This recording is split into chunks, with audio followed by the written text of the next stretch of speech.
Hello, and welcome to another episode of This is Rico trying to heal my inner child. I am Rico, and I'd like to remind everyone that I'm not a doctor, I'm not a therapist, and I'm not a medical professional in any way. I'm just a regular person trying to navigate through life and trying to navigate what's going on in here. It's still a mess, but it's a little bit better. It's kind of like when you try cleaning out the basement, maybe half of it's done, and the other half you'll get to it later. You do what you can, baby steps, little by little, day by day, one day at a time. Any of those terms that you want to throw in there, that's what I'm doing. These videos help me tremendously. They help me to look at things in hindsight a little bit better. I guess talking through it kind of helps me to relive it, kind of helps me to think that what I could have done different. It helps me to consider things that I will never let happen to me again. And I wish I could have done things different, but I can't go back and change it. And it is what it is. And here I am. So I'll just keep talking through it. I'll keep working through it and, keep trying to heal myself, heal that inner child, try to be that adult that's going to protect the little boy that needed the protection years and years ago. I do recognize that I respond a lot as that hurt child. And I'm trying. I really am trying to not let that happen. I'm trying to be the adult. I'm trying to be the person that I needed when I was a child. And that's all I can do because I didn't have anything different. And like I said, I can't go back and change things. So I'd like to get back to my work experience. Now we're in the post back surgery era of my working, where I couldn't do physical labor anymore. I couldn't do any of the lifting. I couldn't do any of the hard physical labor, that I did before. That's pretty much all I did my whole life. And now I can't do that anymore. And without education, without experience and anything else, it's difficult. But I did find some work in a couple local cafes, and that gave me a little bit of experience with different things and different industry. And the last place, I couldn't handle it anymore. Couldn't take their attitudes and their superiority complexes and their egos, and I decided to leave. I decided to go elsewhere. So once again, and this is just like deja vu. I start looking, but I wasn't sure where I was going to go, and I just happened to see a social media post about somebody looking for help, and this was in a local kitchen. I'm not going to go into too much detail about this place, but yeah, it's a kitchen with inside of another business, and just kitchen work, working in a kitchen. I had a little bit of kitchen experience with the last job, but again, I realize I'm a quick learner. I can pick up things very fast. You train me and show me how you want me to do it, and I'll do it. Don't. One thing I realized was I don't need to be told what to do. Tell me what needs to be done, and then let me do it. If you want me to change it a little bit, talk to me like an adult, and we can work things out. But don't tell me what to do.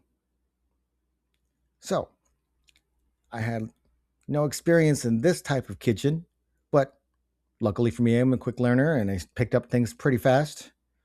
And, place was kind of busy, but I will say, and I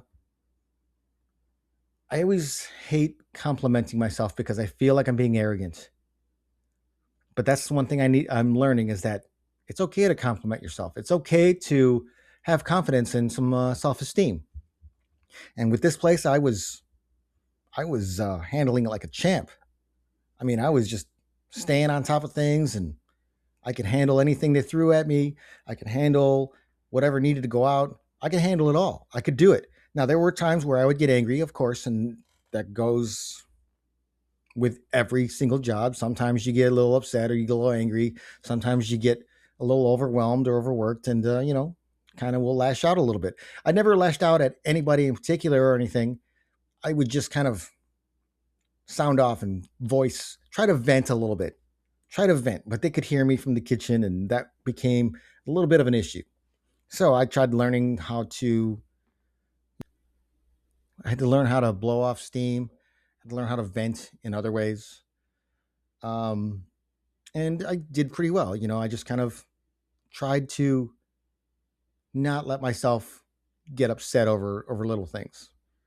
And I did pretty well at that. Not always. I'm not perfect. Nobody is, but I feel like I was handling things pretty well. But I'm going to take a real quick break, and I'll be back with a little more of This is Rico trying to heal my inner child.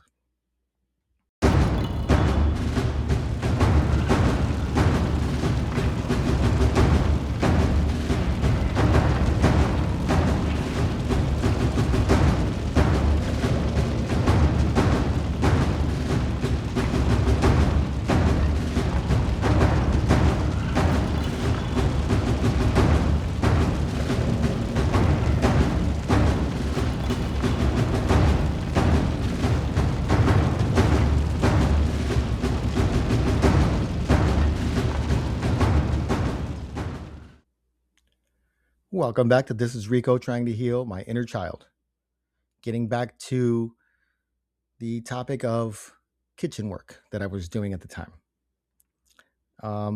Like I mentioned before, I worked in a couple of cafes, mostly revolved around coffee, but this place was more of just a kitchen. And you know, I don't mean to brag, but I did an exceptional job. I did really, really good job here. In fact, at this point in my life, I realized that I wasn't going to get approval. I wasn't going to get acknowledgement. I wasn't going to get appreciation. So I had to do it myself. And, I wasn't going to get a pat on the back. So I started calling myself a golden god. I kept calling myself, you know, that. I had to be my own cheerleader. I had to lift myself up because nobody else was going to do it. Nobody else at all. It was the same thing as before, where you do a job and you do it okay, and they don't they don't acknowledge any of it. They don't. The only time they acknowledge you is if you have a problem, and then they have to talk to you. Then suddenly you exist. But if you do a good job and you keep everything rolling and you keep everything moving like it's supposed to, you're non-existent. Or at least I was. Some of the others, again, there's favoritism. Again, there's this little high school clique. And if you're friends with a certain person, then you get more opportunities. And if you're not, then you don't. And I was not. And I was not afforded some opportunities that others were handed. There were times where I asked for things, and I would just kind of get an empty promise, and then he would give it to somebody else. So, you know, learning that looking for approval from others was never going to get me anywhere, was never going to happen, I had to do it myself. I had to pat myself on the back. I had to lift myself up off the floor because nobody else was going to do it. And, I looked for approval in the past and I never found it. All I ever found was, self-centered a-holes who just were arrogant and pretended that they were just everything. They were above everybody. Just because they have a position or a title, then they think they're better than you. And was happening all over. Giant egos and small minds. And that's what it was. That's exactly what it was. And I can't describe it any other way. And although I'm still fighting a battle in myself, in my own head, I'm still struggling with, am I good enough? Am I good enough? Oh, you're not good enough. Just thoughts bouncing back and forth. At one time, I'm a golden god. And then at the other time, I was lower than low. And that was just me fighting with myself. Now I got to deal with other people that either only want to give you attention if you mess something up, or they just don't give you attention at all. And, I just had to lift myself up. I had to do it. And I started to do it. I started to get a little better with self-esteem. I started to get a little better with confidence. And, but I had to do it all myself. I had nobody to help me or teach me or any of that. The coworkers, I got along with most of them. But like I mentioned before, there was still the favoritism. They were still the baby of the group. There was still somebody that got special treatment. there were still people that just would complain about the littlest, tiniest little things. And then they would, they would look into it and they would talk to you if somebody else brought something up. But when I would bring something up, suddenly I was labeled as a negative person. If I brought up the fact that I felt like I was doing more than others, say in prep or just general work around the kitchen, they would ignore me. They wouldn't say anything to anybody else. They would tell me, "Oh, I'll talk to him," but they wouldn't do it.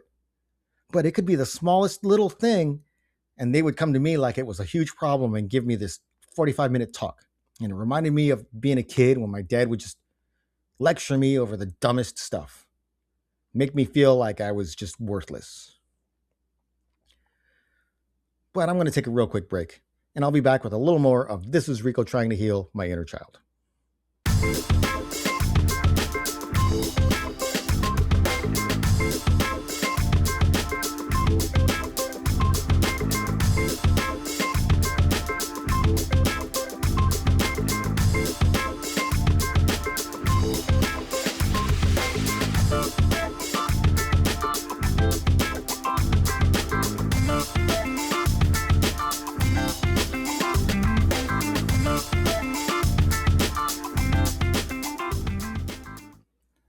Welcome back to This is Rico trying to heal my inner child.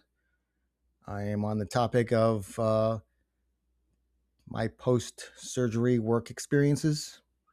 And in this episode, I'm talking about working in a local kitchen. And during the time I was working there, we had to shut down for a little bit. And when we reopened, there was a kitchen manager working with us. But during that time, they found work elsewhere, something better, and they left. So when we reopened, I wasn't feeling entitled to it, but I was feeling like I had, experience and wanted to inquire about maybe getting that position. I wanted to, do a little more, but I wanted to make more. I wanted to be compensated for it. And every time I asked, it was just, oh, we're not doing that right now. And we're not doing that right now. Blow me some smoke just to pacify me, just to keep me quiet, just to kind of, well, just hang on, just hang on, just hang on. And I asked about it quite a bit. In fact, I had to beg for a raise. And when I got it, I found out that new people were coming in at that rate that I had to beg to get to. Meaning, if I hadn't said anything, they would have hired people making more than me, even though I had been there for a while. And that was excruciatingly frustrating. I had to ask, I had to beg, and then these people were getting handed that compensation. But I had to ask for it. And, when I started, I was more in the middle shift, working the afternoons and evenings. But I managed to move into the opening spot. And that kind of came with a little more responsibility. They had someone that would come in and clean fryers, and they asked me if I would be interested in doing that. Like, if you want to come in earlier, you can do that, and then you could be the opener and then leave a little earlier in the day than what the original shift was. So I agreed, and I said, I inquired, does it come with more compensation? If I'm getting more responsibility, do I get paid more for it? And again, I got the empty promise. Again, I got the, well, let's see how it goes, and then, we'll talk later. But of course, I did a thorough job. Of course, I was, not to brag and not to be arrogant, but I was the best at doing what I was doing. And again, the empty promises. Again, the pacification. Again, just telling me things, but not really never really having any intent on doing it. And when I got the next raise, I had to beg for 2 years to get that. 2 years I had to beg. And it was always, oh, it's not in the budget. Oh, we don't have payroll. Oh, we don't have, And it was always something dumb, but they got me to do extra work. And they acted like if you wanna be the opener, well, you have to do this as well. Like I owed it to them. I owed it to them to have that position. Like I owed it to them that I had to do more work for the same money. And every time I brought it up, I was ignored. Every time I got upset about something, I was negative. I was, difficult. I would see coworkers not doing as much, and I could see it. I was the one doing all this stuff. So I would have a couple of days off and I would come back and all the stuff that I had done was not replenished. And it never was. But every time I'd mentioned it, I was difficult. I was negative. I was bringing the kitchen energy down, but they never really were concerned as to why I was bringing these things up. They were never concerned about why I was getting upset. They never asked me, not once, why I was upset. They just assumed it was because I felt like I wanted to be difficult and making things harder for everybody else, when in fact they were making it hard for me.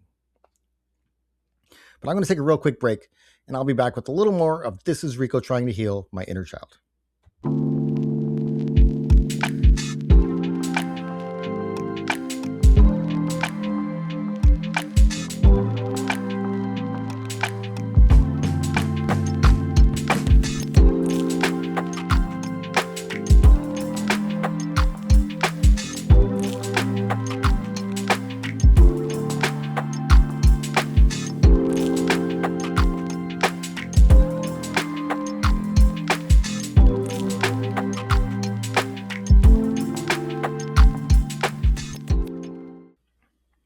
Welcome back to This is Rico trying to heal my inner child.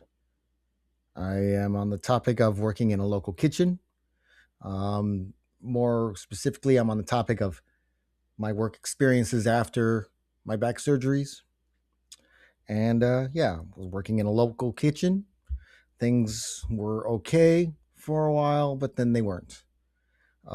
They just pushed to get as much as out of me as they could without compensation for it. They would just give me empty promises, kind of let things go for as long as they could. Whenever I brought up things or had complaints or concerns, I was labeled as a negative person with anger issues. And that's just all they wanted to do was put me in this little box and, oh, he's just angry all the time. He's angry all the time. But they didn't ask why. They didn't ask why I was angry. They just wanted to put me there. They found it easier to argue with me than to just deal with the issues, which is a constant theme with my brothers and my parents. Anytime I had a concern or complaint or anything, they would rather just argue with me. They would rather just, tell me I was wrong or just, and my ex too. She did the same thing. She would rather argue with me than deal with whatever issue I was bringing up. And, I did get angry, but I had a reason. I wasn't angry for just no reason at all. I didn't show up angry just because. There was always something there, and they just ignored it, all of it. But instead, they would attack me. They would just, label me, and then they would tell me, everyone says that you're difficult to work with, and it wasn't true. There were times where they would mention everyone says, and then I would go because I guess they didn't think that we would talk to each other. I would go ask them, and much of the time it was only one person. It was one person that would say something about me or my conduct or something I said in the group chat or whatever. But they would try to make it that everyone says that. Everyone says you're difficult. Everyone says that you're negative. Everyone says just you have anger issues. And that wasn't true. And that was just their way of trying to control me a little bit and putting me against everyone is what they did. Their favoritism ran in that place like a plague. If you were best friends with one of the managers, then you were going to get opportunities. You were going to get special treatment. You were going to get away with whatever you wanted to do. You got a free pass every time. I was never afforded any of that. Never. They could complain and they would be heard, but not me. Not me. So, it was just extremely frustrating. There were times where it was really, really busy and I would ask for help and it was always ignored. I would say, can we, on these certain nights, can we have an extra person here maybe? Oh yeah, we'll look into it. But they never did. They never followed through. They never took any of my concerns or requests. It just was I was ignored because they got used to me just doing it.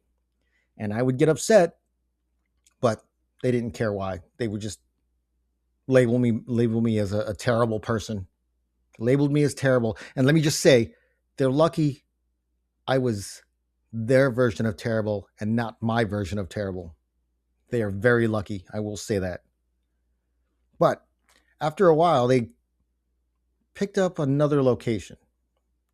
And this other location was not as busy. And they decided to move me out of the first location to the second one, which I didn't want to do at first. But after I moved there, it was a little easier going. I didn't lose anything as far as pay or anything, but once again, I picked up more responsibility with no compensation. And I'm going to get more into that experience with the next video. But for now, from the heart of my bottom, I had to think about that. I would like to thank you all. I appreciate you all for watching. I appreciate you for supporting. I appreciate you for sharing and subscribing. I love you all. And, I'm still trying to figure out my place in all of this. I'm still trying to work through the lessons that I have learned throughout all of these experiences. So, with that, I will be back very, very soon with another episode of This is Rico trying to heal my inner child. And once again, I just want to say how much I appreciate all of you, how much I appreciate those that take the time to watch and will comment, those that hear my stories and can kind of relate, those that, maybe have had similar experiences. All I want to do is get a little understanding. And I want to build a community where we all support each other, we take care of each other, and we don't let anyone just fall through the cracks. If we take care of each other, then we're all much better off. And with that, I will thank you again. I am Rico, and I'll be back very, very soon with some more of This is Rico trying to heal my inner child. Thank you.